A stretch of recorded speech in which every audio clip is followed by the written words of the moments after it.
Olá pessoal, então dando prosseguimento às aulas sobre técnicas de amostragem, a gente já viu que a gente pode dividir essas técnicas em dois grandes subgrupos. O primeiro subgrupo seria da amostragem aleatória ou probabilística e o segundo grande subgrupo seria da amostragem não probabilística. Nas nossas aulas, a gente vai abordar simplesmente o primeiro grupo, né, o primeiro subgrupo da amostragem probabilística, porque é a partir dela que a gente tem embasamento teórico, estatístico, para realizar generalizações, né, dos resultados obtidos a partir dessas amostras para a nossa população de interesse. A gente pontuou, né, exemplificou 4 desses tipos, né, de técnicas de amostragem. O primeiro dessas técnicas seria a amostragem aleatória simples, que é o slide que vocês estão vendo agora. Depois a gente vai falar sobre a amostragem aleatória sistemática, a amostragem aleatória estratificada e a amostragem aleatória por conglomerados. Então, a primeira dessas técnicas, a amostragem aleatória simples, como o nome sugere, é o tipo de amostragem ou tipo de técnica de amostragem mais simples possível, né? Então, lembrando, a amostragem aleatória é aquela em que todos os elementos da minha população têm igual chance de ser selecionado, certo? Como que a gente realiza o processo de seleção numa amostragem aleatória simples? A gente vai enumerar os elementos dessa população, então, novamente, buscando o exemplo dos alunos dessa disciplina, 60 aproximadamente, a gente vai enumerar esses 60 alunos, então 1, 2, 3 até 60, e aí a gente vai sortear uma quantidade, né, uma quantidade de alunos, que seria o tamanho da minha amostra, desses alunos, por meio aí de, por exemplo, tabelas de números aleatórios ou gerador de números aleatórios. Então vamos por partes. Esses elementos da população, então eu tenho 60 alunos na minha população, matematicamente eu vou chamar eles de N maiúsculo, tá? Então sempre que vocês verem aqui esse N maiúsculo, significa a quantidade de elementos que eu tenho na minha população. Nesse meu exemplo, N maiúsculo é igual a 60 estudantes. Em seguida eu vou sortear aleatoriamente uma quantidade N de elementos, então é o tamanho da minha amostra, N minúsculo. Então sempre que vocês verem N minúsculo significa o tamanho da minha amostra. Nos exemplos que eu estava dando anteriormente, nos slides passados, esse Nzinho aqui seria igual a 5, tá? Então, N maiúsculo, quantidade de elementos, indivíduos da minha população, N minúsculo, o tamanho da minha amostra. E como é que eu realizo esse sorteio? Eu posso, por exemplo, então, enumerar os alunos de 1 a 60, num papelzinho, coloco dentro de uma urna e seleciono 5, por exemplo, dessa urna. Isso seria um sorteio aleatório. Todo mundo tem a mesma chance de ser retirado ou selecionado. Uma outra maneira de se fazer isso seria utilizando tabela de números aleatórios. Eu vou colocar para vocês, eu vou disponibilizar para vocês uma tabela de números aleatórios no Moodle, mas, enfim, a gente não utiliza mais esse tipo de procedimento, tá? A gente utilizava isso quando não tinha um acesso tão fácil, né, vamos dizer assim, a geradores de números aleatórios, que seria essa segunda parte aqui. A gente vai ver no R como fazer esse tipo de seleção aleatoriamente então, tá? Então só um exemplo, com o objetivo de estudar algumas características dos colaboradores de uma empresa com 20 funcionários, uma amostra aleatória simples de tamanho 4 foi retirada. Nesse nosso exemplo, quem que é o N maiúsculo, né? Qual que é o tamanho da minha população? 20 funcionários. E qual que é o Nzinho, o tamanho da amostra? 4, certo? Então N maiúsculo 20, N minúsculo 4. Do lado direito a gente tem o nome aí dos colaboradores, né, ou dos funcionários, e 4 pessoas foram sorteadas aleatoriamente. Como que foi realizada essa seleção? De novo, talvez pode colocar o númerozinho dentro de uma urna e retirar, ou posso utilizar a tabela de números aleatórios, ou então gerar esses números aleatórios de alguma maneira, tá? Então, fiquem tranquilos que a gente vai ver como fazer isso no R. Certo. Então, a segunda técnica dentro desse grande subgrupo que a gente vai ver é a amostragem aleatória sistemática. A amostragem aleatória sistemática nada mais é do que uma variação do que a gente acabou de ver, da amostragem aleatória simples, tá? E ela é conveniente, né, conforme está escrito aqui, ela é conveniente quando a população está ordenada de alguma maneira, né, ordenada seguindo algum tipo de critério. Vamos lá, processo de seleção. O que a gente tem que fazer aqui? Nesse tipo de técnica, a gente vai seguir alguns passos. O primeiro passo é o cálculo do intervalo de amostragem ou intervalo de seleção, tá? E ele é dado por esse enão dividido por eninho. Lembrando, enão é o tamanho da minha população e esse nzinho aqui é o tamanho da minha amostra. Então basta dividir as duas coisas. No exemplo da turma, seria nzão igual a 60 dividido por nzinho igual a 5. Né? Então, 60 estudantes, eu quero tirar uma amostra de tamanho 5. Faço essa continha, esse é o primeiro passo desse tipo de amostragem. Segundo passo, eu vou calcular, ou vou obter aleatoriamente, um primeiro elemento dessa minha amostra. E esse primeiro elemento ele vai ser um valor, aí, ou vai ser a observação que vai estar entre o número 1 e esse valor, ou esse intervalo que a gente acabou de calcular. A gente vai fazer um exemplo, né, agora, eu vou mostrar um exemplo para vocês, acho que vai acabar ficando um pouquinho mais claro esse processo de seleção, tá? Fiquem tranquilos. E o terceiro e último passo no processo de seleção seria, a partir desse primeiro elemento, a gente vai adicionando os valores aí desses intervalos de amostragem que a gente calculou previamente. De novo, vamos ver no exemplo, o negócio fica um pouquinho mais claro, tá? Então, o exemplo é exatamente o mesmo que o anterior, então, com o objetivo de estudar algumas características dos colaboradores de uma empresa com 20 funcionários, uma amostragem agora, ou uma amostra aleatória sistemática de tamanho 4 foi retirada. Então, primeiro passo no processo de seleção, vamos calcular o intervalo de amostragem ou intervalo de seleção, dado por nzão dividido por nzinho. Então, minha população, ou a quantidade total de funcionários que eu tenho na empresa é igual a 20, e a amostra que eu vou retirar agora é de tamanho 4, certo? Então, fazendo essa conta, 20 dividido por 4 igual a 5. Então, 5 vai ser o meu intervalo de amostragem ou o meu intervalo de seleção. Esse era o primeiro passo. Beleza. Vamos para o segundo passo no processo de seleção. O primeiro elemento da amostra será um número entre 1 e nzão dividido por nzinho. Então, entre 1 e 5 no nosso exemplo. Como é que eu vou selecionar esse número? Ele tem que ser obtido a partir de uma maneira aleatória. Então a gente vai realizar, na verdade, um processo de amostragem aleatória simples para esse intervalo, de 1 até 5 no nosso exemplo. Tá? Então, sei lá, pego o papelzinho, né, um papelzinho, coloco lá 1, 2, 3, 4, 5, coloco dentro da urna, retiro um número aleatoriamente. Todo mundo tem a mesma chance de ser retirado. No nosso caso, vamos supor que esse primeiro número, então selecionado entre 1 e 5, foi o número 3. Então eu sei que o meu primeiro elemento é o elemento de número 3. Vamos no nosso exemplo. Aqui está todo mundo ordenado por ordem alfabética, então existe uma sistematização, né, ou existe um critério. Eu vou pegar o elemento de número 3. Então, 1, 2, 3. O Bernardo aqui foi o primeiro elemento, ou a primeira pessoa a ser selecionada para essa minha amostra. E a partir desse primeiro elemento, eu vou utilizar o meu intervalo calculado, o meu intervalo de amostragem calculado, para obter os próximos elementos da minha amostra. Vamos lembrar que o intervalo calculado foi igual a 5 aqui no caso. Então, eu vou, a partir do Bernardo, adicionar mais 5 observações, depois mais 5 observações, e assim por diante até completar toda a minha amostra. Então, Bernardo era o elemento 3, vamos adicionar, então, esse intervalo de amostragem, 1, 2, 3, 4, 5. Então, o meu segundo elemento da amostra, o segundo indivíduo da amostra, é a Isabela. A partir dela, vou somar novamente esse intervalo de amostragem. 1, 2, 3, 4, 5. Então, a Luísa seria o próximo indivíduo a ser selecionado. Novamente, 1, 2, 3, 4, 5.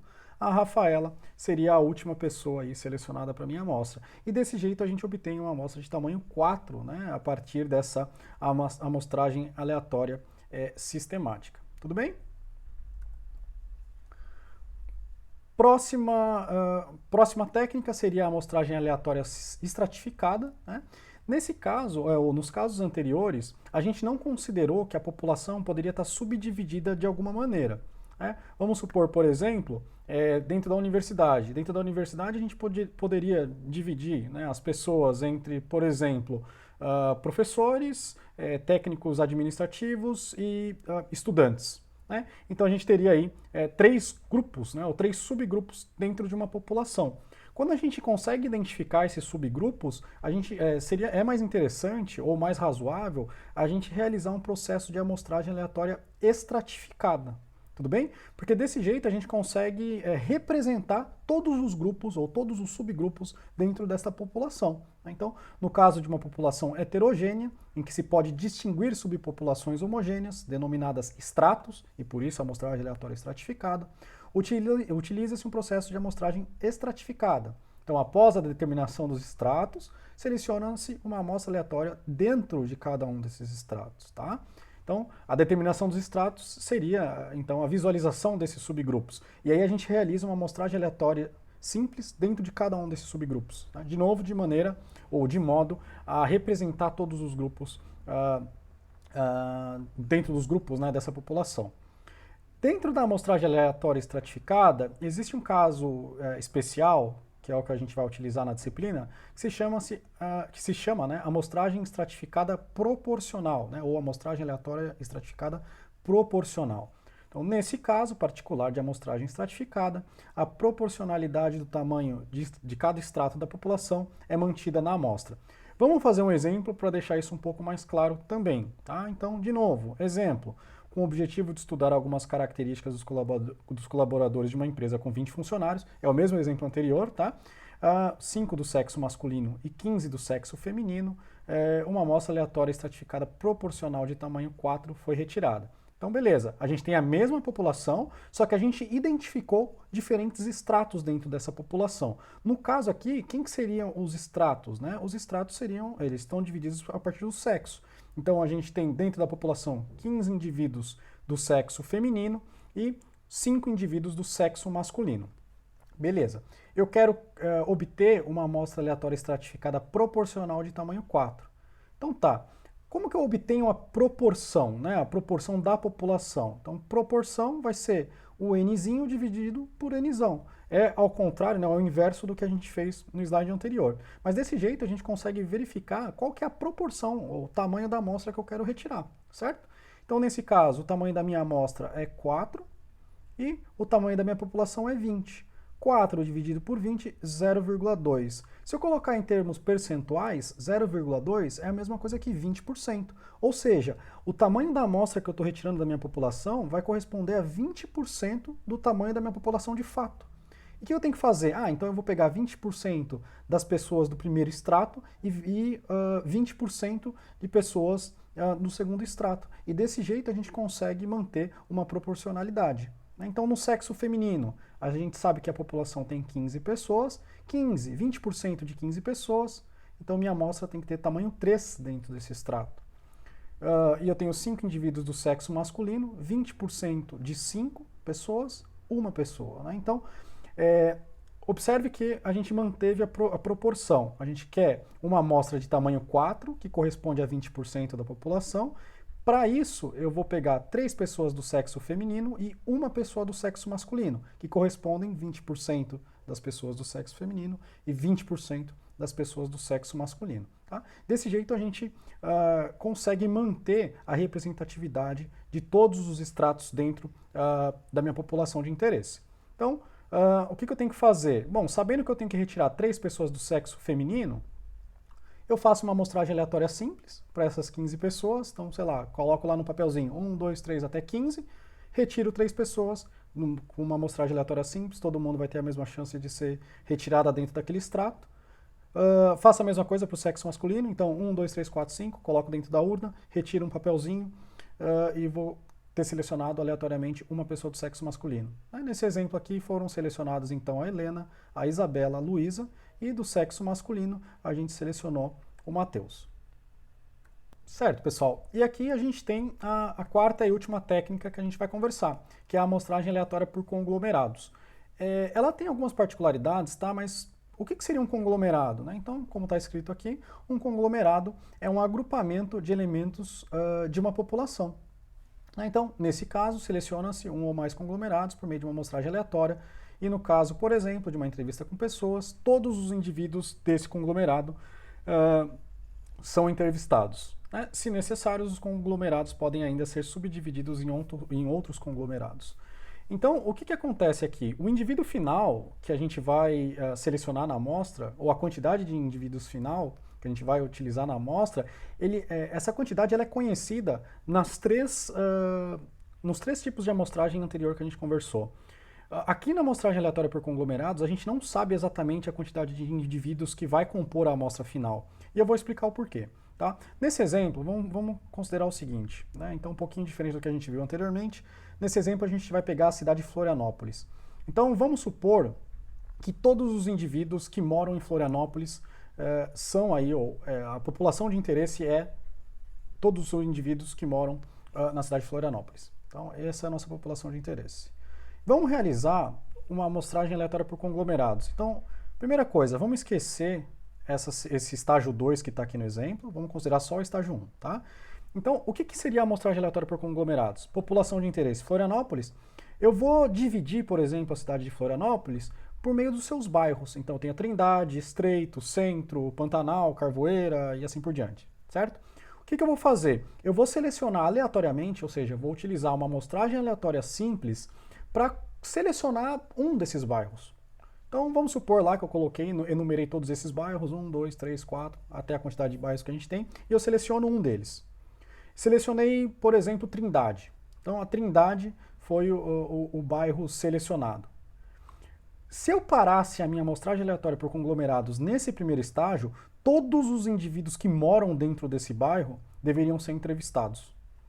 Então, eu não sei a quantidade de pessoas que tem aqui dentro, né, dentro da Trindade. Se eu tivesse selecionado um outro bairro, esse número teria mudado. Então é por isso que a gente não sabe exatamente a quantidade de pessoas que a gente tem que entrevistar, ou qual que seria a quantidade de pessoas, o tamanho da minha amostra de fato. Então eu selecionei um bairro, todo mundo que está aí dentro tem que ser entrevistado. Poderia ter selecionado mais bairros? Poderia. Vamos supor que a gente selecionou 2 bairros. E aí, de novo, a gente fez o processo de amostragem aleatória simples e retirou 2 bairros. Vamos supor Trindade e Centro. Então, todos os indivíduos que compõem a Trindade, ou que moram na Trindade, e todos os indivíduos que moram no centro, deveriam ser entrevistados aí, de alguma maneira. E é obviamente, pessoal, que a gente tem que considerar que esses conglomerados, aqui no caso Trindade e o Centro, deveria representar todo mundo que mora em Florianópolis, tá? Se esse não for o caso, outros bairros deveriam ser amostrados. E nesse caso em específico, a gente teria muitos indivíduos para entrevistar. O que a gente poderia fazer? Então, a gente poderia, por exemplo, selecionar aleatoriamente um bairro, né? Então, eu dei o exemplo da Trindade, mas vamos pegar o centro aqui, porque é o centro que está indo para o segundo estágio, tá? Mas vamos supor, então, que eu selecionei um único bairro, esse único bairro selecionado foi o centro. Então, para eu não ter que pegar todos os indivíduos que estão ali dentro, eu poderia fazer um segundo estágio. Vamos pegar o centro aqui, que foi selecionado aleatoriamente, e vamos dividir esse bairro em quadras.